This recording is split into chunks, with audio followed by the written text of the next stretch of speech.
What's up everybody, this is Damron with xxDAMRONxx bringing you another Elder Scrolls Veteran Dungeon Guide. This is Elden Hollow 2, which is found in Grotwood, which is the capital of the Aldmeri Dominion, right in the center of that region, underneath the large Grotwood tree.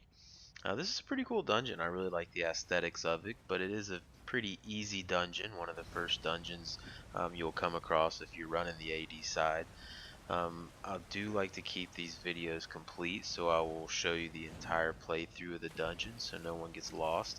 I'll fast forward through the ads and just focus on mainly any concepts that could be giving you guys any trouble, briefly talk about the bosses, and basically kind of help you guys. I plan on making dungeon guides for all the veteran content in Elder Scrolls over the next couple days or couple weeks, so stick with me. I'll likely get to all the dungeons if any of them's giving you trouble. I know mostly people have trouble with the DLC ones, but I'm gonna make guides for all of them. So let's blast through the first couple ads and I'll see you at the first boss, which is actually right here.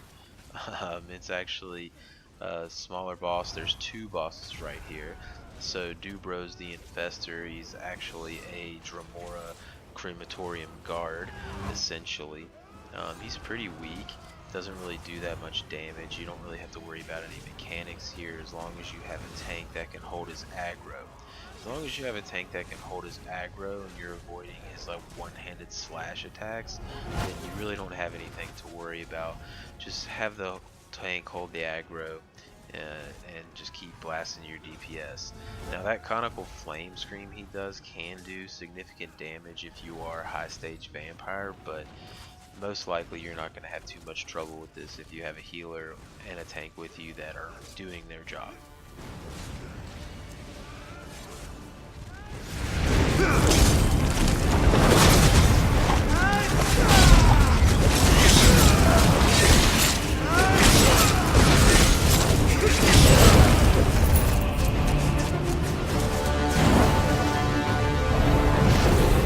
So directly after you beat the hell out of that ugly looking lizard, there will be your second boss that comes out of this portal named Darkroot. Darkroot is basically a shadow form Spriggan. He or she, I have no idea, will spawn some Morvers into the fight as well. Might as well go ahead and take them down, but there's no real threat to this fight. You don't really have to worry about the damage. The beetles that she spawned doesn't really do any damage to you. Just keep damaging her with your DPS, tank, hold aggro, and you should finish this fight no problems.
So we're coming up on our next boss here.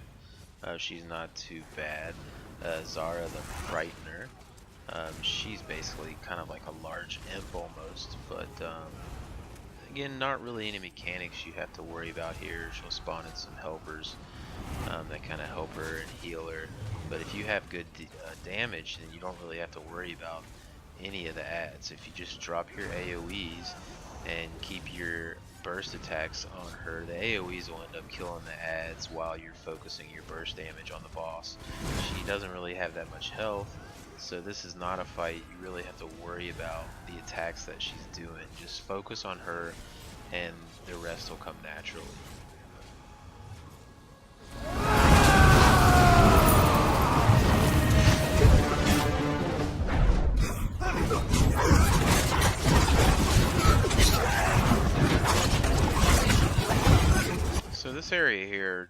does have quite a bit of ads that spawn in it, these little black portals that spawns. Don't just run away from it unless you're really trying to just do a speed run and you want to wipe after they all kill you, but they're going to spawn in for a while, and you know you're going to be at the end when the Lurcher spawns. He's actually the last one that spawns through this dark portal, and there's several dark portals in this area that spawn enemies, and the Lurcher is always the last one in each particular portal, so you know when he spawns that you've got to the end of it.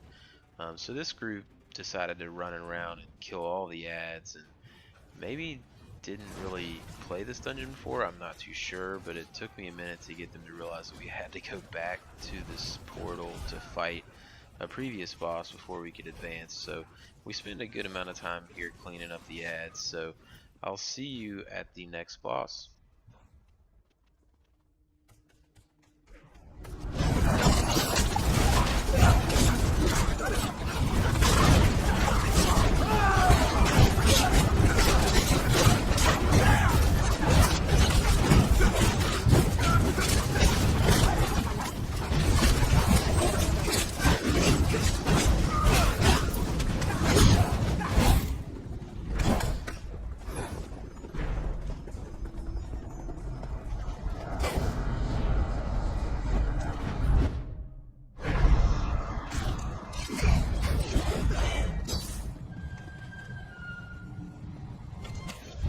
So I finally got him to come through that portal, and you do need to go through this portal in order to unlock the next area. You won't be able to get past those vines until you kill Murklight.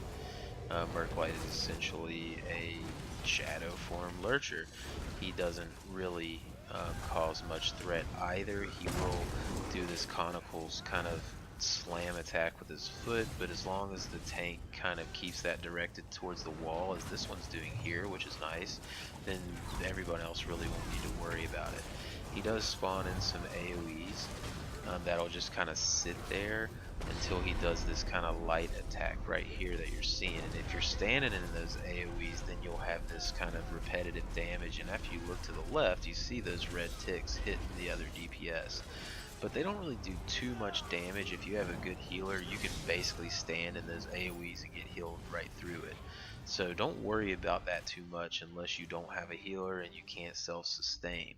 If you don't have a healer and you can't self-sustain, then yeah, pay attention to those and stay out of them, and then when he does that light attack, the AoEs will go away.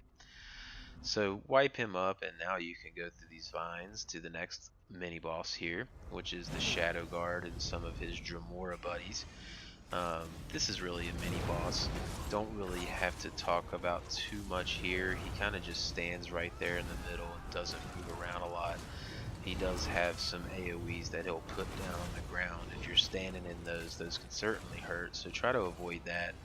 I like to try to have the tank, or make sure the tank pulls in the other ads so we can lay down all AoEs on top of them, because you can kind of kill them pretty quickly, and then you can just focus your attention on the Shadow Guard. He has a decent amount of health for a little mini boss, but he doesn't really cause much of a threat damage wise. He just kind of stands there and sticks his sword up in the air like, "Oh, shoot me," while I swing at the air. I don't know. He's pretty harmless, so just kill him and let's move on to the final boss.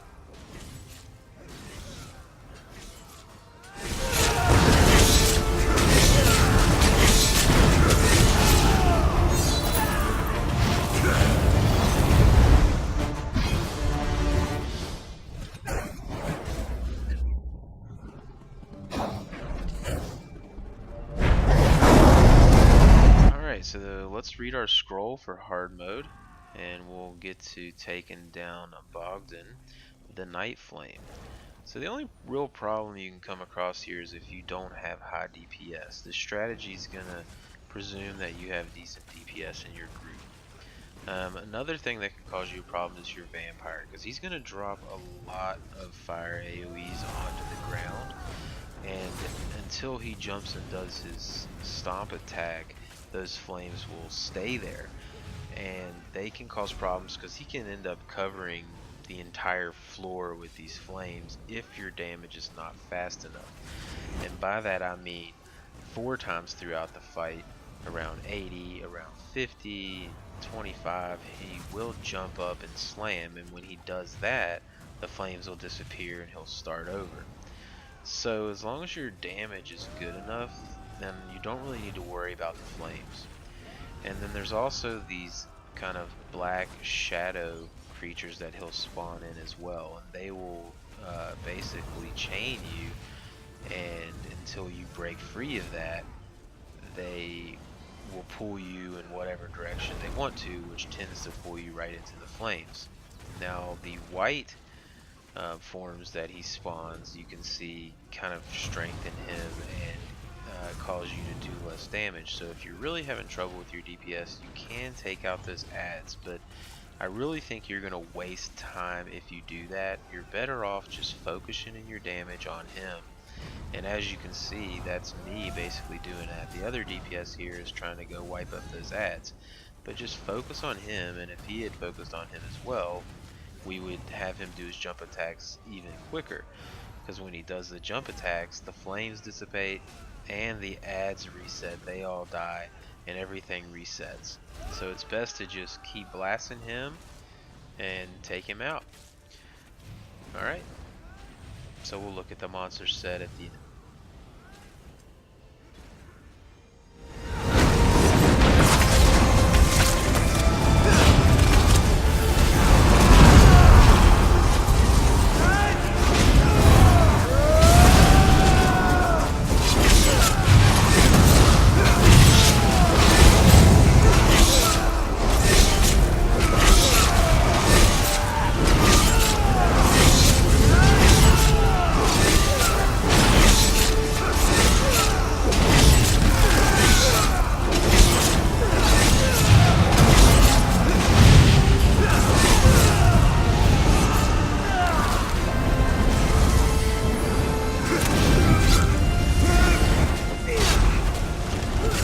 So the monster set that drops out of here is the Night Flame set, which isn't too useful. It's a healer set. The first portion gives you magicka recovery, and the second gives you a 5% chance to spawn a totem that heals allies for 3,361 health per second for 6 seconds every time you heal an ally. So it's a healing set, but it's not really that useful. Honestly, a lot of healers don't use it. So I hope you found this helpful, and if you like these videos, feel free to like and subscribe, and we'll see you next time.